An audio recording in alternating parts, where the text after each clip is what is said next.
요즘엔 젊은 층에서도 비문증을 호소하는 경우가 늘고 있습니다. 요즘에 비문증 수술이 바뀌었다는 이야기도 있던데 사실인가요? 최근에 이 부분에 대해 이슈가 좀 있었던 걸로 알고 있는데요. 아마 이런 논의가 나오는 이유는 선생님, 비문증이 정확히 뭔가요? 비문증은 눈앞에 벌레나 먼지, 실 같은 것이 떠다니는 것처럼 보이는 증상을 말합니다. 실제로는 없는 물체가 보이는 거죠. 이는 눈 안에 유리체라는 젤리 같은 물질 내부에 불투명한 부유물이 생기면서 그 그림자가 망막에 맺히기 때문에 발생합니다.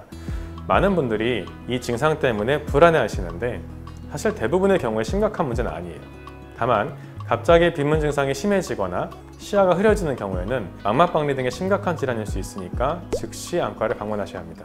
그건 어떤 사람들이랑 생기나요? 일단 나이가 들수록 비문증을 겪을 확률이 높아집니다. 특히 근시가 심한 분들, 백내장 수술을 받으신 분들 또는 눈에 염증이 있었던 분들이 비문증을 경험할 가능성이 높아요. 그런데 요즘엔 젊은 층에서도 비문증을 호소하는 경우가 늘고 있습니다. 고도근시가 증가한 영향도 있고 컴퓨터나 스마트폰을 많이 사용하면 눈의 피로도가 증가하면서 비문증에 더 민감해질 수도 있거든요.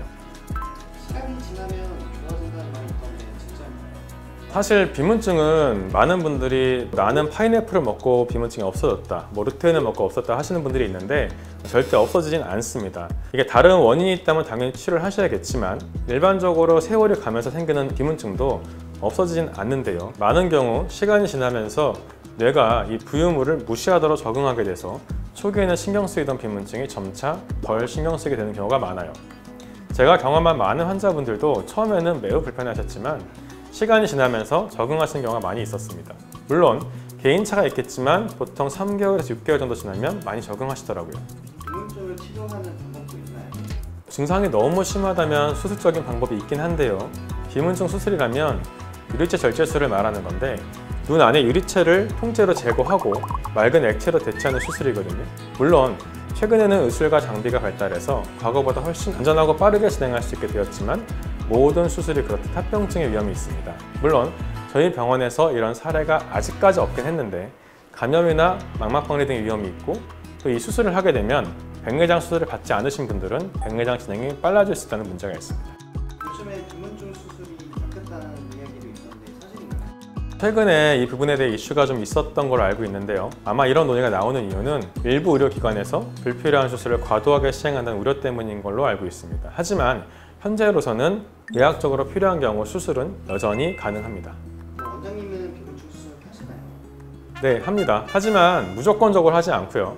환자분이 충분히 적응을 시도해 보셨는데도 일상생활에 심각한 지장이 있는 경우에만 하고 있고요.